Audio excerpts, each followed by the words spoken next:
Hello friends, Jai Hind, Vande Mataram. Welcome back to our YouTube channel. Friends, आज एक मैं बहुत महत्वपूर्ण मुद्दे पर बात करने जा रहा हूं आपके साथ, और वो मुद्दा है एक संजीव सान्याल है। संजीव सान्याल है, ये प्रधानमंत्री की जो इकोनॉमिक एडवाइजरी काउंसिल है उसके सदस्य भी हैं। ये एक पॉडकास्ट में आए हुए थे और इन्होंने वहां पर जो बयान दिया है मैं उसका थोड़ा सा आपको सुनवाऊंगा एक बाइट। और ये जो न्यूज है, इस तरीका की जो न्यूज फिर छपने लगी, और उन्होंने जो बोला है मैं बता नहीं रहा, मैं आपको सुनवाऊंगा। UPSC a complete waste of time, Sanjeev Sanyal on degree based education with that advent of AI. उन्होंने बोला कि अब एआई के युग में एक तरीका से जो यूपीएससी है या ये परीक्षा की तैयारी करना वेस्ट ऑफ टाइम है। ये एक बार और भी बोल चुके हैं, लेकिन ये 2 दिन पहले की खबर है। आप देखेंगे यहाँ पे एनडीटीवी के द्वारा इसे कवर किया गया है। देखना, UPSC complete waste of time. और देखिए हिंदुस्तान टाइम, वक्त की बर्बादी है यूपीएससी, पीएम मोदी के सलाहकार के बयान ने छेड़ी नई बहस और ये तर्क। UPSC is a waste of time, economist Sanjeev Sanyal questions traditional education models. और देखिए Times of India, UPSC is complete waste of time, PM economic adviser Sanjeev Sanyal, era of AI. UPSC no longer relevant से Sanjeev Sanyal, AI era wake up call. तो ये सारी की सारी जो बातें हैं, ये न्यूज पे आपने सुन लिया। ये उन्होंने बोला है कि भाई आज के जब एआई का युग है उसमें ये सारी की सारी बातें, यानी कि ये यूपीएससी है, ये वेस्ट ऑफ टाइम है। और हमें जो है इसको निकल करके, और ये जो अभी तक हम डिग्री बेस्ड जो एजुकेशन सिस्टम जो चल रहा है, इससे हमें बाहर निकल करके एक नए उस पर सोचना चाहिए। आइए थोड़ा सा बाइट में आपको सुनाता हूं उन्होंने वास्तव में कहा क्या है। अगर to give respect to skill development in this country. Yes. This is a big thing. BA करना है, MA करना है, PhD करना है. This is the middle class India has grown up with. Not just middle class India, this has been true for the 20th century. By the way, till the 20th century, people going to university as a routine basis was a very rare thing. It was an elite activity. In fact, it was not even a signal of education, but of wealth to go to university. So, what happens in the 20th century is that there's massification of university education. This is a 20th century phenomenon. तो ये video है 9 minute 39 second की। आप पूरी video जाकर के Twitter पे देख सकते हैं। और इसी पॉडकास्ट में वो आए हुए थे, और शमिता प्रकाश का जो एएनआई शायद उसका ही ये पॉडकास्ट था, उसमें आए हुए थे। और इन्होंने जो है इस पूरे पॉडकास्ट में ये बोला है जो मैंने आपको सुनाया है। अब मैं आपको इसका जो विश्लेषण है वो एक एस्पायरेंट की तरह या फिर एक अवेयर नागरिक की तरह मैं आपको बताने वाला हूं कि वास्तव में जो सरकार है वो अपने चश्मे से इसे देख रही है, लेकिन इनको थोड़ा सा दूसरी तरीका से भी सोचना पड़ेगा। क्यों? क्योंकि अगर आप पूरी यूपीएससी के इसे देखेंगे, आप जितना इसमें खामियां हैं वो तो हैं, इसे सुधारने की आवश्यकता है। ना कि ऐसा नहीं है कि अगर मेरे हाथ में दर्द है तो मैं हाथ को काट करके फेंक दूं। नहीं, हाथ में दर्द है तो इसका इलाज होना चाहिए। यूपीएससी जो है वो खत्म नहीं होना चाहिए। मेरा अपना व्यक्तिगत विचार ये है, मेरा मानना है कॉन्स्टिट्यूशनल बॉडी है, इसके अंदर जो सुधार हो सकते हैं वो सुधार कीजिए। अगर आपको एज कम करना है तो आप एज कम कीजिए। अगर आपको चाहिए कि नहीं, हमको ऐसे लोग चाहिए कि जो स्पेसिफिक वर्क है हमने डिजाइन किए हुए हैं सरकार के अंदर, उन्हीं स्पेसिफिक वर्क के लिए या उस कार्य के लिए हमको टैलेंट, इस तरीका का जो टैलेंट ऑफ पूल है या पूल ऑफ टैलेंट जो है वो हमें चाहिए, तो वो आप कर सकते हैं। लेकिन ये कहना कि नहीं यूपीएससी वेस्ट ऑफ टाइम है, या उसमें जो लोग हैं एज जो है वो शायद 37 तक लेकर के जा रहे हैं, तो वो 11 साल का जो डिफरेंस है, क्योंकि पहले तो 26 जो अपर जो थी वो 26 ईयर थी, है ना, 26, लेकिन बाद में उसको बढ़ाते गए। क्यों? क्योंकि जो एससी एसटी ओबीसी जब नई नई, ये ओबीसी तो बाद में जोड़ा है ना 1990 में, तो ये उसमें उतने बच्चे आ ही नहीं रहे थे उस वर्ग के, इसलिए उन्होंने एज रिलैक्सेशन दिया था। तो ये बात समझ में आएगी कि हाँ भाई आज जो है एजुकेशन का जो स्तर बढ़ गया। मैं आपको डेटा इसमें भी दिखाऊंगा कि किस तरीका के जो डेटा हमारे पास है इस बात को प्रूव करने के लिए कि हाँ जो एज है वो आप कम करें। लेकिन हमको एक बात और ध्यान रखनी होगी कि जो ग्रामीण क्षेत्र है उसको ध्यान रखना पड़ेगा। ग्रामीण क्षेत्र के जो बच्चे हैं उनको आप एक्सक्लूड नहीं कर सकते, इससे ये गलत हो जाएगा। अब सरकार जो है, क्योंकि भाई उनके एडवाइजरी काउंसिल में है, तो एक संकेत ये भी जा रहा है कि कहीं ऐसा तो नहीं है कि यूपीएससी आयोग को ही स्क्रैप कर दिया जाए। और एआई का जो इन्होंने बात कही कि एआई के युग में ये सब जरूरी नहीं है, तो एआई जो है रिप्लेस नहीं कर सकती ह्यूमन को, वो भी मैं आपको आगे अभी इसमें दिखाऊंगा। तो आज हम बात करने वाले हैं इसी मुद्दे पर, और हम यही कहेंगे कि यूपीएससी में इंप्रूवमेंट होना चाहिए। आप किस तरीका के लोग चाहते हैं, आप किस तरीका का सिलेबस डिजाइन चाहते हैं, वो सब कीजिए, लेकिन यूपीएससी आयोग जो है उसको वैसा ही होना चाहिए, क्योंकि वो देश के इंस्टीट्यूशन है। और जब हम डेमोक्रेसी की बात करते हैं तो वो इंस्टीट्यूशन से बनती है। याद रखना, डेमोक्रेसी अपने आप में ऐसी कोई हवा नहीं है, डेमोक्रेसी जो है वो इंस्टीट्यूशन का ही सम अप है। तो इंस्टीट्यूशन जो होने चाहिए, अगर आप इंस्टीट्यूशन को खत्म करेंगे तो फिर आप डेमोक्रेसी की बात जो है वो सिर्फ और सिर्फ आप बात ही रह जाएंगे, उससे कुछ जमीनी स्तर पर नहीं होगा। देखिए समस्या यूपीएससी प्रणाली में जो भी गलतियां हैं, है ना, जैसे उन्होंने बताई है, पूरी आप सुन लेना, क्योंकि पूरा वीडियो जो है मैं सुना नहीं सकता। मैंने आपको दिखाया है कहां पे है, ये आप जाकर के ट्विटर पे देख सकते हैं और यूट्यूब पे भी है। सिविल सेवा एक बीमारी है, देखना। उन्होंने क्या है, सिविल सेवा एक बीमारी है। युवा अपने जीवन की जो कीमती जो वर्ष है वो इसमें बर्बाद कर रहे हैं। अब युवा तो बहुत ज्यादा बर्बाद कर रहे हैं। अगर युवाओं की चिंता है तो युवाओं के लिए तो फिर आप और कुछ कीजिए। अगर आपको इतनी चिंता है कि युवा बर्बाद कर रहे हैं अपनी लाइफ को, तो भाई आप युवाओं के लिए क्या क्या कर रहे हैं उनकी भी एक लिस्ट दे दी होती। लेकिन चलो, उम्र और प्रयासों की अत्यधिक छूट। देखना, मैंने जैसे आपको बताया था कि पहले इसको जो है 26 वर्ष थी, लेकिन बाद में इसको बढ़ा करके 36-37 साल कर दिया गया। आरक्षित श्रेणियों में 36 से 37 साल जो है ये है, जिसमें 13 साल जो है वो लगभग कह रहे हैं कि बर्बाद हो जाते हैं। ठीक है, अब देखेंगे इसे आगे पूरा इसमें क्या है। अभी मैं आपको एक ओवरव्यू दे रहा हूं, पूरा इसे विस्तार से बताएंगे। एआई के युग में पुरानी व्यवस्था। अब देखो, ये अगर ये सोच रहे हो कि नहीं एआई जो है ह्यूमन को रिप्लेस कर देगी, तो ये भी गलत है, क्योंकि मैं आपको बताऊंगा इसमें कि ये गलत क्यों है। परीक्षा प्रणाली आज की तकनीकी जरूरतें जैसे एआई विशेषज्ञता, आप ये जरूर कह सकते हो कि भाई ऐसे लोग भर्ती होकर क्या है जो इसमें क्या हो, जो अभी कुछ आपको पीछे बता रहा था कि अगर आपको स्पेसिफिक वर्क के लिए टैलेंट चाहिए तो फिर आप उनकी भर्ती कीजिए, लेकिन यूपीएससी को खत्म मत कीजिए।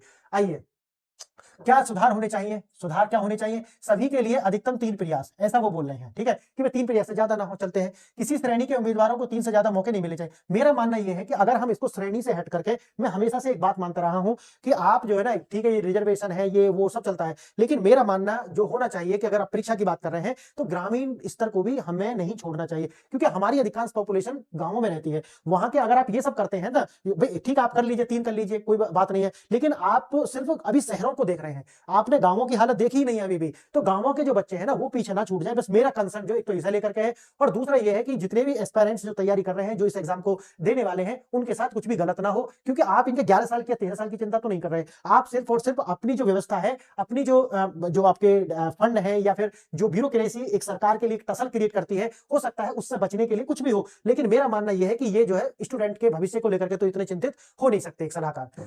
पहले सरकार में सुधार हो। मैंने क्या बताया, भी सरकार अपना ये बताए कि हमें किस तरीका के विशेषज्ञों की आवश्यकता है, हमें कौन कौन से एरिया के लिए किस तरीका के लोगों को भर्ती करना है यूपीएससी के द्वारा। क्योंकि यूपीएससी सिर्फ ऐसा नहीं है कि सिर्फ ब्यूरोक्रेट्स की भर्ती करती हो, क्योंकि ये यूपीएससी जो आयोग है ये बहुत सारे वैज्ञानिक, डॉक्टर्स, अलग अलग इंजीनियर्स, इनके लिए भी जो एग्जाम है कंडक्ट करती है।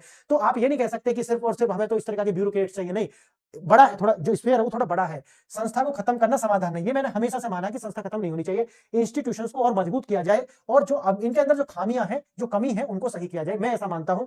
और आप क्या मानते हैं, आप जरूर नीचे लिखिए, कमेंट कीजिए कि आप क्या मानते हैं इसमें। यूपीएससी सुधार या समाप्ति। संजीव सान्याल की जो दलीलें हैं और जो विश्लेषण है उन पर मैं एक दृष्टि डालूंगा, और जो मैंने आपको बताया है क्या क्या उन्होंने कहा है। बहस का केंद्र बन गया है, अब यूपीएससी को समाप्त कर देना चाहिए, ऐसा उन्होंने बताया। प्रधानमंत्री के आर्थिक सलाहकार परिषद के सदस्य संजीव सान्याल जो है उन्होंने प्रश्न उठाया है कि भाई यूपीएससी जो है, मतलब पूरा आयोग ही जो अब कह रहे हैं आज के इरा में क्या हो गया है, इररिलेवेंट हो गया है। एक त्रुटिपूर्ण तर्क है, मैं मानता हूं, जो मैंने अभी आपको हाथ का एग्जांपल दिया कि भाई हाथ में दर्द है तो क्या हाथ को काट दे, सिर में दर्द है तो क्या सिर को काट दे, नहीं भाई इलाज कराओ। क्या किसी संस्था की समस्या को हल करने के लिए क्या उसको खत्म कर देना एक सही विकल्प है? मेरा मानना तो नहीं है। आप इसमें सुधार कर सकते हैं, और मेरा मानना अगर आप ऐसा कर रहे हैं तो ये एक अव्यावहारिक और अतिवादी जो है कदम हो सकता है। और मैं ये भी मानता हूं कि अगर यूपीएससी को इन्होंने खत्म किया तो ये एक डिजास्टर्स कदम हो सकता है। मैं ऐसा व्यक्तिगत रूप से मानता हूं। आप क्या मानते हैं, आप कमेंट में लिख करके मुझे बताइए। यूपीएससी कोई साधारण निकाय नहीं है, ये एक संवैधानिक स्तंभ है, ये तो आपको पता है। यूपीएससी की स्थापना भारतीय संविधान के भाग 14 के जो 14 में अनुच्छेद 315 से 323 के प्रावधानों के अनुसार एक संवैधानिक बॉडी है। ये एक स्वतंत्र संवैधानिक संस्था है, जिसे समाप्त करना भारत के प्रशासनिक ढांचे की जो नींव है उसको हिला देना जैसा हो सकता है, ऐसा मैं मानता हूं। हिस्टोरिकल नोट वही है कि 1926 में इसको जब स्थापित किया गया था तो इसका नाम पब्लिक सर्विस कमीशन था, लेकिन 1950 में इसके बाद इसको यूनियन पब्लिक सर्विस कमीशन के नाम से जाना गया। और एक सार्वभौमिक आवश्यकता क्या है जो मैं आपको बता रहा हूं, नौकरशाही प्रणाली में मौजूद एक छोटा दुकान, जो छोटे होते हैं, छोटे दुकानदार से लेकर के अमेरिका और फ्रांस और यूके जैसे देशों में बड़ी बड़ी जो कंपनियां होती हैं, हर जगह एक प्रशासनिक ढांचा होता है, और ये जो यूपीएससी जैसी संस्था है वो हमें एक प्रशासनिक ढांचा उपलब्ध कराती है, उसके लिए जो है नौकरशाह प्रोवाइड कराती है। तो अगर आप इसे खत्म करते हैं तो ये कहीं ना कहीं हमारे लिए डिजास्टर्स होने वाला है। यूपीएससी का दायरा सिविल सेवा से कहीं ज्यादा बड़ा है। यूपीएससी का जो दायरा है वो सिविल सेवा से कैसे ज्यादा बड़ा है, जो मैं अभी आपको बता रहा था। इसके द्वारा कंडक्ट किए जाते हैं वैज्ञानिकों के एग्जाम, डॉक्टरों के एग्जाम, इंजीनियर्स के एग्जाम और सिविल सेवकों के एग्जाम। आप समझिए, एक संस्था इतने एग्जाम कंडक्ट कर रही है तो आप उसको स्क्रैप तो नहीं कर पाएंगे, और नहीं करना चाहिए जब तक आपके पास उससे बेहतर विकल्प ना हो। सिविल सेवा परीक्षा यूपीएससी द्वारा आयोजित कई परीक्षाओं में से सिर्फ एक ऐसी संस्था है विभिन्न क्षेत्रों में विशेषज्ञों की भर्ती के लिए जानी जाती है, जिसके अंदर जो मैंने आपको बताया वैज्ञानिक हो, वैज्ञानिक संस्थाओं के लिए डॉक्टरों का, वैज्ञानिकों का जो नियुक्ति है, डॉक्टर के लिए चिकित्सा और सर्विस इंजीनियरिंग, जो कि इंजीनियरिंग सेवा ईसीएस शायद उसे बोलते हैं, उसके लिए। समस्या पूरी संस्था में नहीं है, समझ गए आप? संस्था खराब नहीं है, बल्कि एक विशिष्ट परीक्षा से जुड़े सामाजिक मुद्दे हो सकते हैं, उनको आपको सही करने की आवश्यकता है। समस्या यूपीएससी संस्था में नहीं है, बल्कि सिविल सेवाओं के प्रति हमारे समाज के जुनून और आकर्षण में है। समझ गए आप? तो यह एक बीमारी बन गया है, ऐसा मानते हैं। अब ये बात देखना आप अपने व्यक्तिगत स्तर पर भी आप देखेंगे कि आज जो सिविल सेवा है उसे लेकर के एक जुनून तो है। जो भी बच्चा तैयारी कर रहा है उसे पता होने के बावजूद भी कि भाई सिलेक्शन में भी ना हो, लेकिन फिर भी वो 1 से 2 साल तो अपनी लगा ही देता है कि अगर हो गया तो कॉस्ट बेनिफिट जो है उसका रेशियो बहुत अच्छा है। इसीलिए क्या होता है कि ना होने पर भी पायनो प्रीलिम्स हो गया, प्रीलिम्स के बाद ऐसा लगता है कि नहीं मेरा मेंस हो जाएगा, मेंस अगर दूसरी बार में मेंस हो गया, प्रीलिम्स हो गया आपका, फिर लगता है कि नहीं हो सकता है इंटरव्यू मेरा हो जाए। तो इसकी वजह से 5-6 साल कब निकल जाती है कुछ पता चलता नहीं है। ऐसी जो अवधारणा है, एक तो सोशल मीडिया के आने से अवधारणा और स्ट्रांग हुई है। क्यों? क्योंकि वो गाड़ी में से उतरता हुआ, एंट्री लेता हुआ, ये सब जो दिखाया जाता है ना यूट्यूब पे, उससे एक मोटिवेशन जो मिलता है बच्चे को, उसे लेकर के जुनून पैदा हो जाता है। वो अपनी 8-8 7-7 साल जो है वो लगा देते हैं। तो एक मेरा मानना यह है कि अगर आपको इस समस्या को खत्म करना है, तो मेरा पहले से मेरी एक सोच थी कि आप ये कर सकते हैं कि एक काउंसलिंग टाइप का होना चाहिए। जैसे कोचिंग संस्थान होते हैं ना, इस तरीका से जो विशेषज्ञ लोग होते हैं, जो ट्रेंड होते हैं, सर्टिफिकेट जिनके पास होते हैं, ऐसे विशेषज्ञों के द्वारा कोचिंग संस्थानों के स्थानों पर ऐसे केंद्र खोले जाने चाहिए जो बच्चे का क्या करें, उसका साइकोलॉजिकल एक इवोल्यूशन या उसका थोड़ा सा ये देखें, मूल्यांकन करें कि ये जो बच्चा है उसका नॉलेज, उसका साइंटिफिक टेम्परामेंट या उसका जो सोचने का जो तरीका है, क्या वास्तव में उसके अंदर वो पोटेंशियल है। मतलब टोटल ओवरऑल देखें तो पोटेंशियल ये देखें कि वास्तव में सिविल सेवा को क्रॉस कर सकता है, एग्जाम को क्रॉस कर सकता है नहीं। तो मेरा मानना है अगर ऐसा हो जाए तो वो कोचिंग से ज्यादा बेहतर होगा और एक गाइडेंस उसी संस्था के द्वारा प्रोवाइड किया जाए कि भाई आप अगर आपके अंदर ये है, उनमें से ही लोगों को देखो, कोई तैयारी करे ना करे वो उसका बेटर है, लेकिन मेरा मानना है कि कैसी व्यवस्था बनाई जाए कि लोगों को ये बताने के लिए कि भाई अच्छा ये कोचिंग वाले तो नहीं करेंगे, क्योंकि उनको ये बताने में कि नहीं आपका नहीं होगा तो पैसे का 2-3 लाख रुपए का खर्च, उसका जो 2-3 लाख रुपए तो ले जाएगा बच्चा, आएगा नहीं फिर उसको कोचिंग में, तो उसे इसमें घाटा है। ये तभी हो सकता है जब इसको एक संस्थागत रूप से चलाया जाए और सरकार अपने स्तर पर अगर चाहती है कि 12-13 साल खराब हो रहे हैं तो कुछ ऐसा इंस्टीट्यूशन या तो यूपीएससी की साइड से चलाया जाए कि ताकि जो 12-13 साल है इनको यूटिलाइज करके उस बच्चे का स्किल्स देख करके उनको बताया जाए कि ठीक है आप ये नहीं कर पाओगे, क्यों? आपका स्किल सेट ऐसे नहीं है या आपका जो वो टोटल ओरा जो है ऐसा नहीं है। अगर ऐसा पॉसिबल है तो ये मेरा मानना है 12-13 साल बचाने का ऐसा हो सकता है। लेकिन सिर्फ ये कि नहीं बच्चों की चिंता है और यूपीएससी स्क्रैप कर दिया, ये मूर्खता है और सिर्फ आत्मकेंद्रितता का एक उदाहरण है, इससे ज्यादा कुछ नहीं है। युवाओं के लिए एक राष्ट्रीय त्रासदी, हर प्रतिभाशाली युवा आईएएस आईपीएस बनना चाहता है। मैंने जैसा आपको बताया ये यूट्यूब वगैरह के आने से, जो सोशल मीडिया के आने से ज्यादा हो गया है। उसमें वही है कि गांव में जाता हुआ, एंट्री लेता हुआ, गाड़ी से उतरता हुआ, सिगरेट पीता हुआ, ऐसी बातें जो उसमें दिखाई जाती हैं और उससे जो है और ज्यादा बच्चे के अंदर आता है कि भाई मुझे भी करना है, मुझे भी होकर दिखाना, और उसमें साल पर साल खराब होते हैं। 21 वर्ष से लेकर के कह रहे हैं कि 34 वर्ष तक वो पहुंच जाता है इसी आशा में कि अब की बार हो जाएगा, अब की बार मेंस हो जाएगा, अब की बार इंटरव्यू हो जाएगा, और टोटल जब वो बाहर निकलता है तो वो उसकी उम्र इतनी ज्यादा हो चुकी होती है कि फिर उसके करने के लिए जो स्कोप है बहुत कम बचता है और फिर वही है बस अपना कोचिंग इंडस्ट्री है, यही सारा कुछ कर सकता है। 1980 के दशक में क्या था ये देखिए और आज क्या है। 1980 के दशक में इंजीनियरिंग और मेडिकल की जो पसंद था, लोग ज्यादातर क्या करते थे, या तो इंजीनियर बनते थे या मेडिकल। अधिकतम आयु क्या थी यूपीएससी में? 26 वर्ष। अवसर कितने थे? 3 सीमित थे। ठीक है, दृष्टिकोण क्या था? शीर्ष छात्रों के लिए एक बेहतरीन नौकरी का विकल्प। और एक यहाँ पे जो लिखा नहीं है वो ये है, एग्जाम जो था वो शायद इंग्लिश में ही कंडक्ट कर सकते थे 1984 तक, जहां तक मुझे पक्का याद है। 1984 तक जो सिविल सर्विस का एग्जाम है वो कंपलसरी इंग्लिश में होता था और ये जो सारी की सारी बातें थी ये थी। लेकिन वही है कि आज अगर ऐसा करते हैं तो वो भी फिर गलत हो जाएगा। अब क्या है, आज का युग क्या है, पहली पसंद बन गई है सिविल सर्विस। क्यों? वही इंटरनेट वगैरह के कारण भाई सब जब देखते हैं कि यार इसमें तो फेम भी है, ये भी है, पद भी है, रुतबा भी है, और एक जो बात कोई नहीं कहता वो है कि करप्शन का भी काफी अच्छा अवसर है। ठीक है, अधिकतम आयु जो है 32 से ज्यादा ही है भाई। आप देखोगे जो जनरल के हैं उनके लिए 32 से अच्छा अटेम्प्ट है। अब ऊपर जो है 5-6 ओबीसी के लिए तो शायद मुझे लग रहा है 35 तक है ना। और अवसर जो है वो एसटी एसटी के लिए तो 37 वर्ष की आयु तक जो असीमित अवसर है, यानी कि 37 वर्ष तक का भी दोनों में देखो। जो जनरल है उसके लिए 32 है, बस 32 लास्ट है, लेकिन अटेम्प्ट कितने हैं? 6 हैं। लेकिन जो एससी एसटी उसके लिए कितना है? 37 है, लेकिन अटेम्प्ट कितने हैं? असीमित। यानी कि अगर 21 से 37 तक आप देखो तो कितनी बार ये जितनी वर्ष है उनमें आप दे सकते हैं एग्जाम।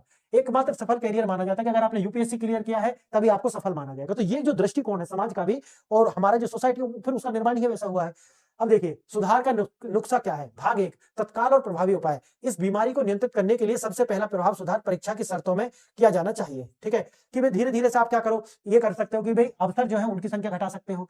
आयु जो है उनका मैं मानना यह है कि आयु का जो रिलैक्सेशन है पूर्ण से समाप्त करें, लेकिन इसके पहले जो सोचना है वो ये है कि कहीं ग्रामीण जो बच्चे हैं, अगर आपके पास पूरा डेटा नहीं है कि कितने बच्चे गांवों से शामिल होते हैं, कितना उनका परसेंटेज है जो सक्सेस का रेशो, और किस अटेम्प्ट में वो पास होते हैं। देखो, एक तो टोटल ओवरऑल तो मिल जाएगा आपको जो यूपीएससी की जो ईयर रिपोर्ट जो आती है 1 साल की, उसमें कि भाई कितने बच्चे हिंदी मीडियम और इंग्लिश मीडियम से, लेकिन मेरा मानना यह कि उनमें ये देखना चाहिए कि गांव से कितने बच्चे आते हैं, उनका सक्सेस रेशो क्या है और किस अटेम्प्ट में कितना सक्सेस रेशो है।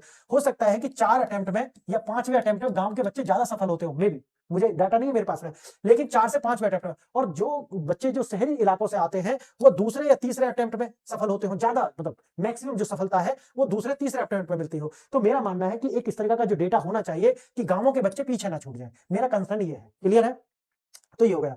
आयु में छूट जो है वो अप्रासंगिक क्यों है, अब वो बता रहे हैं। अप्रासंगिक वही है कि पहले जो एससी एसटी ओबीसी या जो आरक्षित वर्ग जो थे उनके अंदर टैलेंटेड जो बच्चे थे उनका जो पूल है वो इतना था ही नहीं, मतलब इतने सारे बच्चे थे ही नहीं, सीट खाली रह जाती थी। लेकिन अब एक अध्ययन जो है वो आईआईएम उदयपुर का एक शोध है जिसमें बताया गया कि ओबीसी एससी एसटी से जो आने वाले जो छात्र जो एग्जाम में बैठते हैं उनकी संख्या 60% है। क्लियर है? तो इसका मतलब ये है कि आज हमारे पास में उस आरक्षित वर्ग से इतने बच्चे हैं कि अब जो आयु में जो छूट जो दी गई है उसको हटा दिया जाए। और मेरा मानना तो यह है कि कम से अगर आपको कुछ करना भी है तो अभी आप सबके लिए 32 कर दीजिए, 32 वर्ष, नहीं समझे आप? जनरल हो ओबीसी इनके लिए ऐसा कर दीजिए कि 32 वर्ष कर दीजिए, और सबके लिए जो 6 अटेम्प्ट है वो कर दीजिए। तो आप इसे थोड़े दिन तक चलाइए, यानी कि 2-3-4 साल ऐसा चलाइए, तो जो बच्चे पाइपलाइन में है वो बाहर आ जाएंगे। उसके बाद में फिर 32 से घटा करके जो भी आप 26 करना चाहते हैं या जो भी आप करना चाहते हैं वो तब कीजिए। अटेम्प्ट जो है फिर उनको धीरे धीरे कम कीजिए, जैसे आप हो सकता है कि आप 4 कर दीजिए, है ना, 5 कर दीजिए, लेकिन उससे पहले वो अध्ययन जो मैंने बताया है वो अध्ययन होना चाहिए कि गांव के बच्चे किस अटेम्प्ट में ज्यादा सक्सेस हो रहे हैं, बस ये वाला। अब बात आता है ये छूट तब दी गई है जब ये माना जाता था, जो मैंने आपको बता दिया, लेकिन आज वही कि जो आईआईएम का जो अध्ययन है वो क्या कहता है, वो कहता है कि आज जो बच्चे शामिल हो रहे हैं उनमें 60% से ज्यादा बच्चे ऐसे हैं कि जो अब अच्छे योग्य हैं।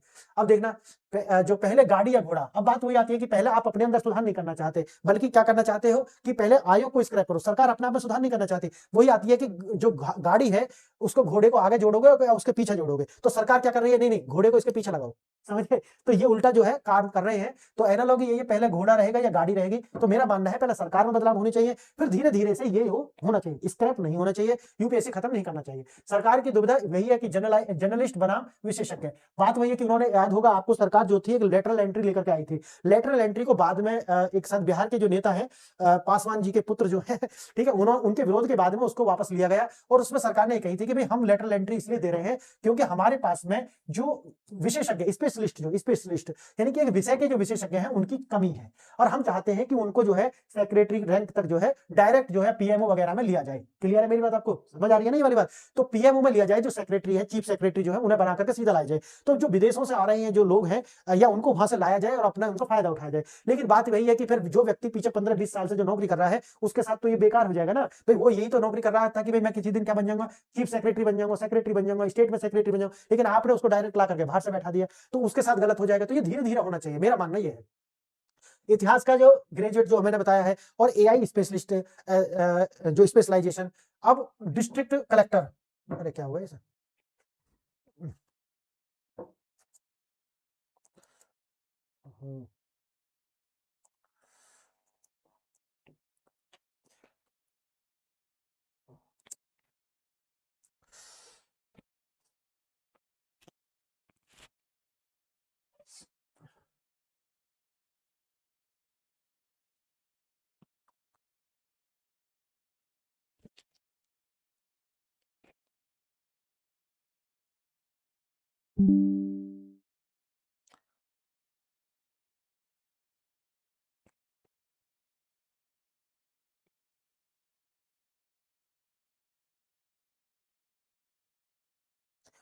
अब जो सारा जो मकसद है वो ये निकल करके आता है, प्रश्न ये भी उठाया जाता है कि इतिहास का जो ग्रेजुएट है और जो एआई में स्पेशलाइजेशन है, अगर उनको दोनों को ही जो है मजिस्ट्रेट बनाना है तो फिर मुझे बताइए कि आप स्पेशलाइजेशन का करोगे क्या?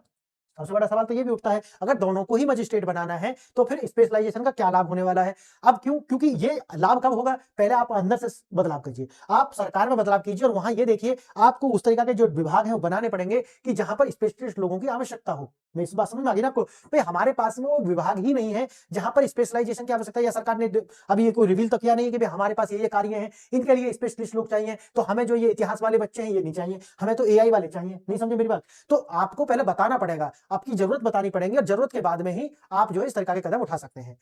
सरकार में सुधार, जो मैंने आपको बताया, सरकार में विशेषज्ञ की भूमिका क्या होगी, उसकी जिम्मेवारी क्या होगी, ये सारी बातें स्पष्ट करनी होंगी। भर्ती की जो आवश्यकताएं वो बदलनी होंगी। जो नई भूमिका है उसके लिए हमें नए कौशल और उनकी जो स्किल होंगी उनको परिभाषित करना पड़ेगा, ताकि आने वाले जो एस्पायरेंट है वो उसके हिसाब से तैयार रह सके। और यूपीएससी में जो सुधार है, इन विशिष्ट आवश्यकताओं को पूरा करने के लिए परीक्षा और साक्षात्कार की जो प्रक्रिया है उसको भी आधुनिक बनाने की आवश्यकता होगी। तो क्या हम उसके लिए हमारे पास लोग हैं कि जो इस तरीका के जो विशेषज्ञ हैं उनका जो इंटरव्यू ले सकें, ये भी एक बड़ी बात है। तो देखता है, संस्था का समाप्त न करें, 21वीं सदी के लिए इसे विकसित करें। मेरा मानना यही है, जो मेरा निष्कर्ष है, कि एक संस्था को समाप्त करने से बेहतर है कि समय के साथ उसको जो है डेवलप किया जाए। अब फाइनल में तो यही है कि यूपीएससी एक महत्वपूर्ण आवश्यक संस्थान है, इसे खत्म करना प्रगतिगामी नहीं होगा बल्कि विनाशकारी कदम होने वाला है। असली चुनौती जो है इसके विकास और आधुनिकीकरण में है। इसे खत्म करके जो है युवाओं की जो ऊर्जा है उसको अगर आपको सही दिशा देनी है, तो मैंने आपको जो बताया है, एक तो वो कार्य कर सकते हैं कि भाई इस तरीका के जो काउंसिल्स होनी चाहिए, उस तरीका की व्यवस्था होनी चाहिए ताकि बच्चे को पहला पता चल जाए। और दूसरा तो यही है कि बच्चों के लिए जो दूसरी जो रोजगार के अवसर है वो सरकार क्रिएट करे, उसके बाद इस तरीका के कदम उठाए। और तीसरा कि जो सरकार है उसके पास ये डेटा होना चाहिए कि गांव से जो आने वाले बच्चे हैं वो किस अटेम्प्ट में ज्यादा सक्सेस हो पा रहे हैं, तो उस अटेम्प्ट तक निश्चित किया जाए। ये 3-4 बातें हैं और मेरा मानना खत्म करना कोई उपाय नहीं है, बल्कि इसके अंदर बदलाव की आवश्यकता है। इसको आधुनिकीकरण इसका किया जाए और जो इंटरव्यू में बैठने वाले जो लोग हैं उनको भी उसी तरीका से ट्रेंड किया जाए ताकि वो इनका मूल्यांकन आसानी से कर पाए। और यही थे मेरे 4-5 क्वेश्चन। आप बताइए, आप क्या सोचते हैं? क्या वास्तव में जो सरकार सोच रही है क्या वो सही है या फिर इसमें बदलाव की जरूरत है? तो आपने वीडियो यहां तक देखा, इसके लिए धन्यवाद। नमस्कार।